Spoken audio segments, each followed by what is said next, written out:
სიღნაღის წმინდა სტეფანეს ეკლესია ერთ-ერთი გამორჩეული ტაძარია კახეთში, რომელიც ქალაქ სიღნაღის ისტორიულ გალავანში მდებარეობს. ეკლესია 1762 წელს აიგო და განსაკუთრებულია იმით, რომ სიღნაღის გალავნის ყველაზე დიდ კოშკშია ჩაშენებული.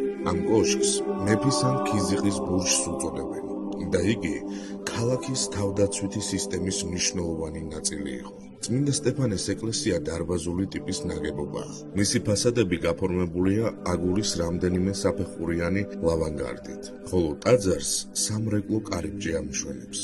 ორმაგი შეისრული თაღები, რომბის ფორმის ორნამენტები და ექვწახნაგა თაღებით გახსნილი სამრეკლო ტაძრის არქიტექტურას განსაკუთრებულ სილამაზეს ანიჭებს. ეკლესია ქართული აგურითა და რიყის ქვით არის ნაგები, რაც მე-18 საუკუნის ქართული ხუროთმოძღვრების საუკეთესო ტრადიციებს ასახავს.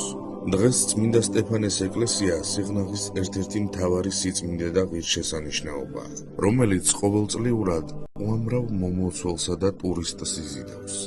ისტორიული გალავნის შუაგულში აღმართული ეს ტაძარი საქართველოს მდიდარი, კულტურული და სულიერი მემკვიდრეობის ღირსეული ნაწილია.